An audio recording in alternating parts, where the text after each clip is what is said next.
Ya, tadi Bung Yoris sempat menyebutkan diskusi dengan Menko Polhukam, Panglima dan juga pihak kepolisian ya akan mengirimkan Komando Gabungan Wilayah Pertahanan sebagai Itu sebagai bentuk memang penegakan sistem. hukumnya ya. Jadi begini. Sebentar, sebelum itu saya mau minta respon Bung Haris dulu nih.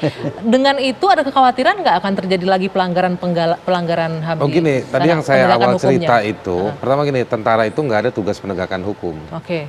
Dan nggak ada aturannya hari ini yang bisa membridging untuk membangun legitimasi tentara melakukan penegakan hukum. Itu pernyataan salah secara hukum. Nah, jadi tetapi di lapangan tentara memang ada. Dan selain teritorial kayak Kodim, Kodam gitu ya kalau Anggitna tahu, ada juga Kowilhan tadi itu, Komando Gabungan Wilayah Pertahanan itu. Yang mimpin Jenderal Bintang 3. Nah, kita nggak ada yang tahu. Presiden pernah ngumumin, DPR pernah tanya Komisi 1. Ini barang apa? Kenapa dikirim terus? Gitu.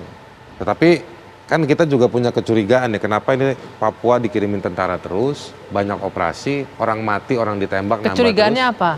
Kecurigaannya di saat bersamaan investasi juga ditingkatkan di sana. Jadi jumlah pasukan tinggi, investasi yang membabat hutan, pertambangan itu juga meningkat. Blok Wabu. Lalu juga nanti ya Blok Wabu, terus tumbuh orang yang jadi korban orang asli Papua ya, yang rambutnya keriting kulitnya hitam, itu juga bertambah jumlahnya.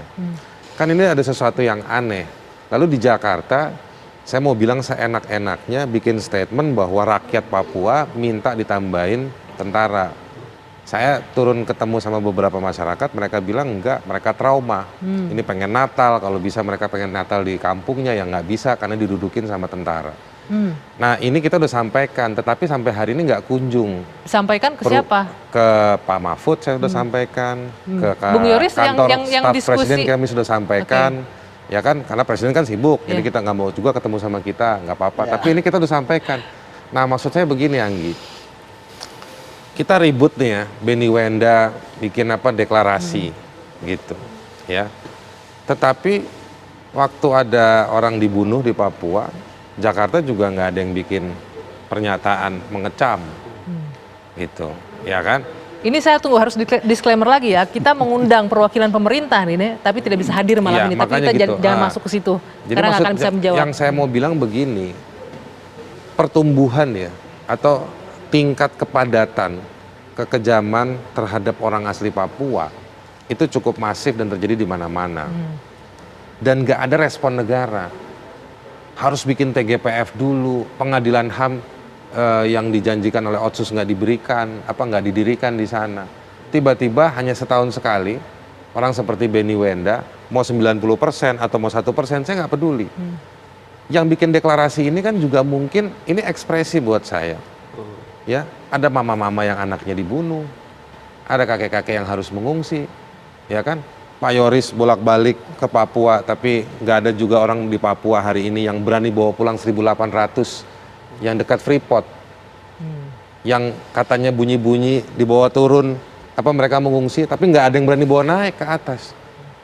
Waktu mereka menyelamatkan diri dari bunyi-bunyian tembakan katanya OPM sama tentara Polri, masyarakatnya inisiatif, turun sendiri, baru dijemput pakai bus turun ke bawah. Tapi giliran udah nggak ada bunyi-bunyi, rapatnya susah sekali. Nah, Bupati Mimikanya nggak tahu kemana, polisinya rapat dulu sama tentara, sama Pemda, rapat sama Freeportnya perusahaan. Itu orang udah tua-tua, mau inget sama kebunnya di atas, ada ternaknya, nggak ada yang ngurusin. Nah kondisi seperti ini Anda sebagai penjembatan dengan pemerintah. Jadi menurut saya begini Anggi, masuk nggak bahan diskusi? Repot kita kalau misalnya Benny Wenda ini dikapitalisasi untuk semangat nasionalisme. Sama seperti waktu peristiwa Wamena, Wiranto pidato bahwa ini Benny Wenda sama Veronica Koman. Veronica Koman bukan tinggal di bulan, Benny Wenda bukan tinggal di laut bebas yang nggak ada otoritas. Negara ini bekerja dong, Prof. Bener nggak? Komunitas Indonesia dalam jejaring internasional bekerja. Kalau dia punya legal status, kalau dia ada status mau stateless itu status. Berarti ada tindakan yang bisa diambil oleh pemerintah kita dong. Stateless itu status. Jadi meskipun dia bukan warga negara Inggris, tapi dia berdomisili di Inggris. Oke, Prof, ada tindakan mestinya yang bisa hubungan dilakukan. kedutaan Inggris, jadi nggak perlu dikapitalisasi, dipermasalahkan, bikin pernyataan, ini mau ditangkap apa segala macam. Yang bikin kekejaman di Papua nggak pernah Ada ditangkap. upaya diplomasi yang bisa dilakukan oleh pemerintah kita kalau begitu, Prof? Ya sebenarnya seperti saya tadi katakan bahwa pemerintah kita bisa meminta kepada otoritas di Inggris untuk memulangkan Benny Wenda dan menjalani hukuman yang sudah diputus di sini. Tetapi sekali lagi seperti saya tadi sampaikan juga bahwa kemungkinan pemerintah Inggris akan mengatakan bahwa Benny Wenda ini tanda kutip dipersekusi, dikejar-kejar. Ya.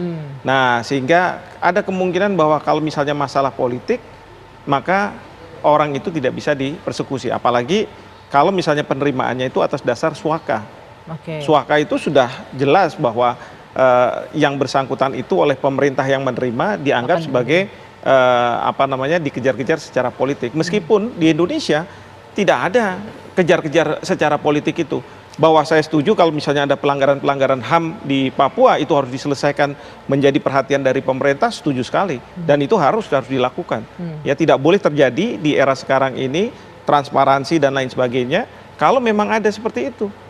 Tapi yang kedua, tidak boleh masalah pelanggaran HAM dan lain sebagainya, isu-isu yang disebutkan tadi, itu kemudian menjadi dasar untuk orang, ayo kita merdeka gitu. Untuk jadi bahan untuk deklarasi itu. Betul sekali. Sekarang coba di dunia ini, seperti kayak Eropa.